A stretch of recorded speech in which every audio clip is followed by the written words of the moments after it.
Good morning, students. Today's topic is development of resource. To understand development of resource, first of all, we have to understand how we considered the resource in the past. So, from the very beginning, the people started considering the resource as a free gift of nature. That's why the use of resource was indiscriminately beyond any limit. And this causes a severe problem in the society. The problems which arises due to indiscriminate use of resources are depletion of resources, that is, the resources started depleting, started diminishing. The second was the resources started accumulating in the hands of few people only, and the third one was indiscriminate exploitation of resources had led to global crisis. It means at a global level the resources was in the crisis. The resources are now limited to use. So many places, so many peoples were there who were denied of using resources. They were lacking of using resources. So, to understand it better, let's have a look on the board. That is, problems arises due to indiscriminate use of resources is depletion of resources. Depletion of resources for satisfying the greed of few individuals. It means the people who are rich, who have much resources, they use the resources indiscriminately to satisfy only their needs. The second problem which arises is accumulation of resources in few hands. Accumulation of resources in few hands means the resources started accumulating in the hands of needy and rich people. Not needy, only rich people. Means the people who are rich, who have resources, they started accumulating more and more resources for their use only. The third problem which arises due to indiscriminate use of resources is, that is, it creates global crisis. Global crisis means the crisis like global warming, the problems like global warming, ozone layer depletion, environmental pollution and land degradation. These are the problems which arises due to indiscriminate use of resources. Next topic is sustainable development. Sustainable development, the development which takes place at present to fulfill our needs, but there are two things, that is, it should not affect our environment, it should not damage our environment, and the second thing is it should not compromise the need of the future. Just look at the board, that is, the development should take place without damaging the environment. That is, environment should not be damaged by development, and the development in the present should not compromise with the needs of the future generation. This means whatever the development is today, in today's world, it should not affect the requirements of the future generation. When these two requirements get fulfilled, first one is it should not damage the environment, and the second thing is it should not compromise with the, that is, it should not damage the environment, and the second is should not compromise with the needs of the future generation. If these two requirements get fulfilled, only then any development is considered as sustainable development. Next topic is Agenda 21. About Agenda 21, first of all, you have to know about the Rio de Janeiro Earth Summit, which was held in Brazil in 1992. In this summit, more than 100 heads of various states have met to discuss on various problems. What type of problems?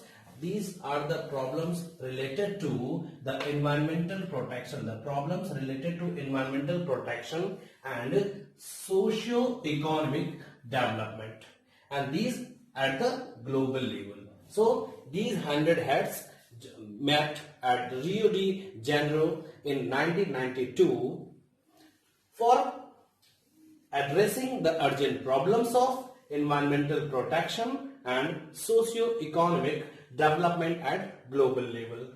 They also signed a declaration there on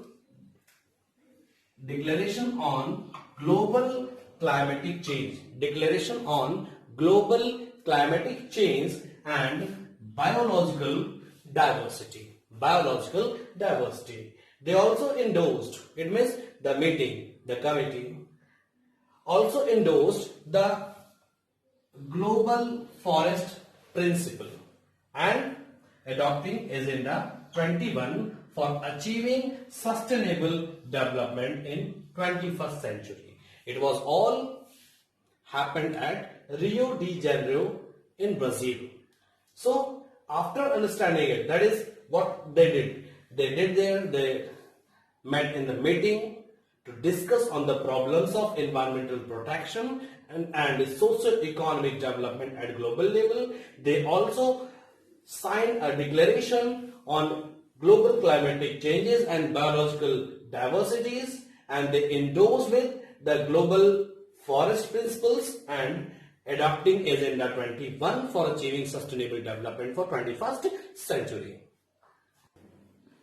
Now agenda 21, about agenda 21, it was an agenda to combat, to fight, to find the solution of what?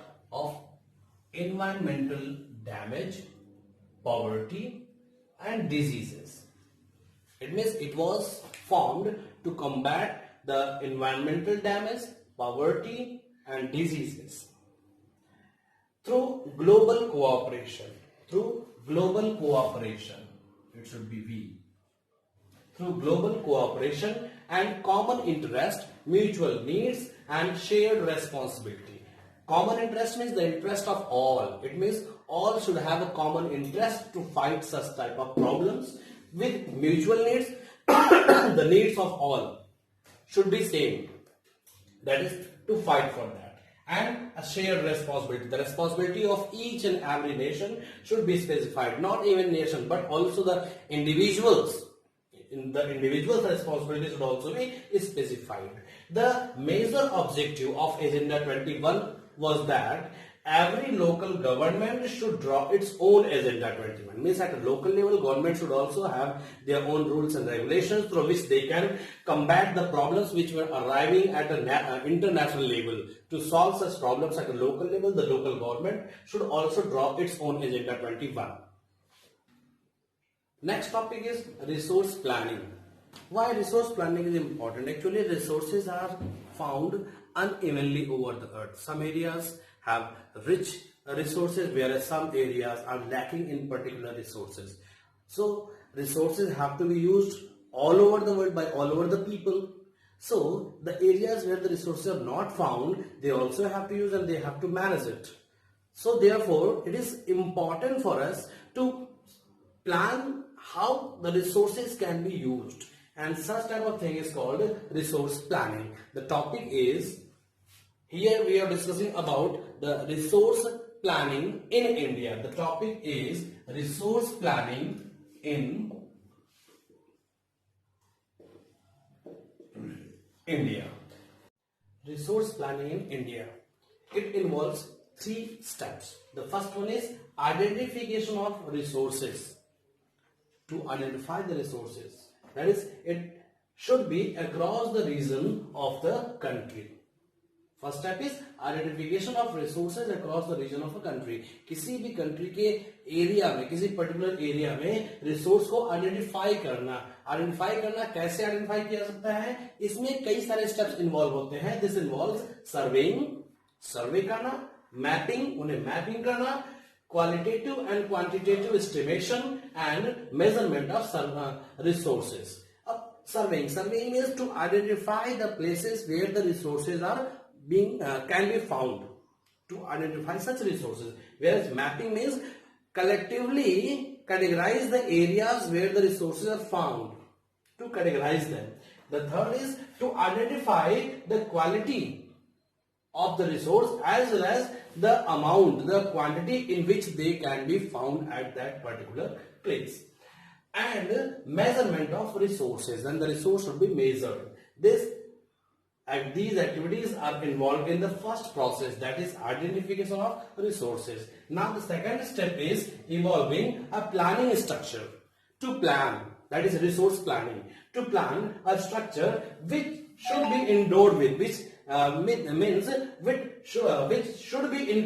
should include with appropriate technology. The technology should be there, skills should be involved, and institutional setup should also be involved there, so that the planning of resource can be implemented properly. So that setup for implementing resource development plan.